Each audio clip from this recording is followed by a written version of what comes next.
So super common area for people to experience pain is right in the lateral hip. It can be a number of issues. That you can have irritation of the piriformis muscle, which is a external rotator of the hip. You can have bursitis of the trochanteric bursa, which bursas are essentially a contained fluid-filled sac that reduces friction between surfaces. So when there's inflammation present, that contained sac swells. I always like to use the analogy of putting a balloon up your nostril and pumping it up. That's kind of what an inflamed bursa feels like. So if you get inflammation in a bursa, it can obviously create pressure in surrounding structures and contribute to the hip pain. For Tamina, one of her issues is weakness, very commonly with most people in the glute med min, which she's worked really hard on and is not so weak there. And so we tend to recruit the most common muscle, the tensor fasciae latae, or the TFL, which is this muscle right here, which acts as a hip flexor. It acts as a medial rotator of the hip and also acts as an abductor of the hip. So when the glute med min get weak in hip abduction, our body tends to recruit the tensor fasciae latae muscle, not just for hip abduction, but also for hip flexion. So it gets really irritated and inflamed. And so one thing Tamina has been dealing with is inflammation of the tensor fasciae latae muscle, irritation more appropriately, but then also tendinopathy of the anterior fibers of the gluteus medius muscle, which starts to come around to the side of the hip as well. Pretty common especially with my female patients, especially those who are big lifters and or runners. You get right off of the hip bone some irritation of those anterior fibers right there of the glute med.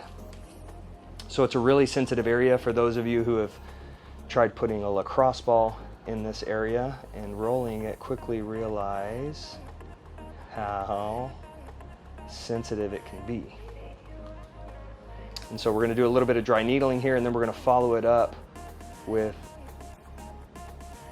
some radial pressure wave.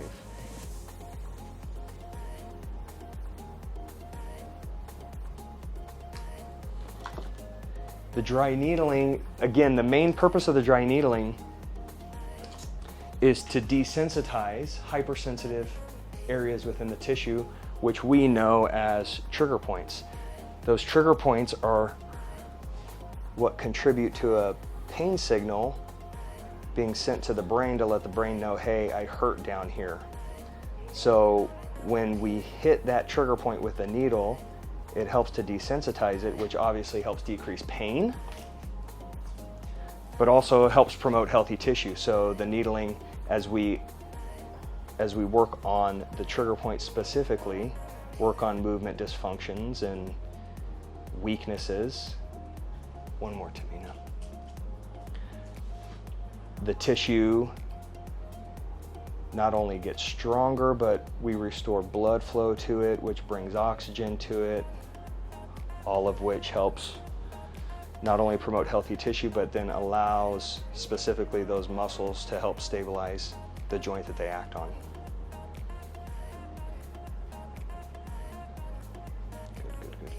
Good.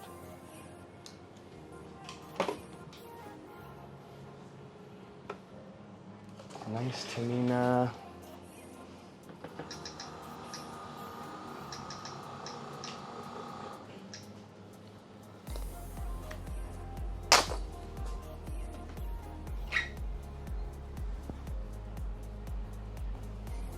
Thank you.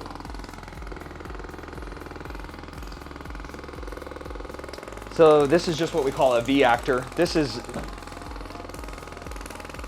not much different than a Theragun. It's sending vertical waves into the tissue, which essentially is helping kickstart the metabolism before we actually take the shockwave to it. I say shockwave, which is not technically correct. It's radial pressure waves, but it's part of the shockwave family. So again, this is just kickstarting the metabolism, waking up the tissue, increasing blood flow.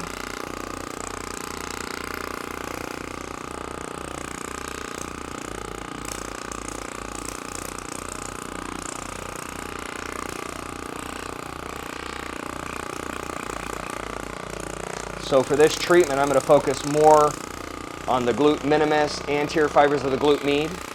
I might get pieces of the TFL, which is more here towards the front outer part of the thigh like you saw in the poster.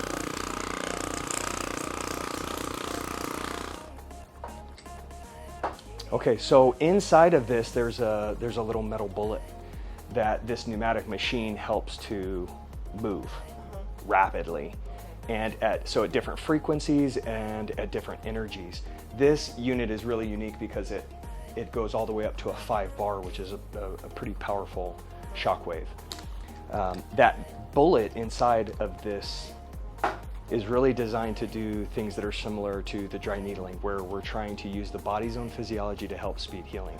So this is essentially going to irritate the tissue. So again, we're still kind of kickstarting the body's own metabolism, but it's also going to irritate the tissue in a way that's going to kickstart your body's natural inflammatory response, or what we call inflammatory cascade. And by doing so, it brings healing factors to the area. So your chemokines, your cytokines, all those things that help speed healing is going to come to the area. It does, doesn't it? So again, I want the pain to kind of be around a 5 to 6, no more, okay? So there, where are you at, number? So as we get to a hot spot, okay, as we get to a hot spot, just let me know if it gets above a 5 or 6, okay?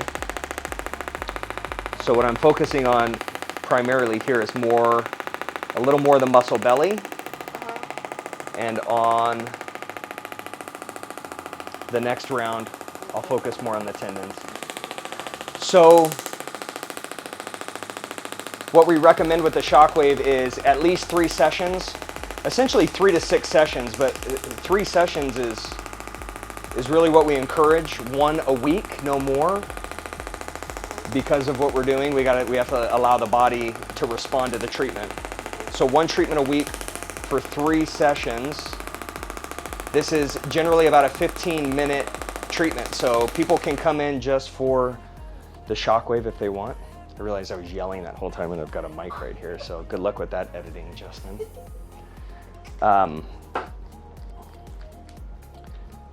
3 to 6 sessions, 15 minutes a session, so patients will be able to come in and just get a Shockwave session, or incorporate the Shockwave into their existing treatment, which again is just gonna promote quicker healing.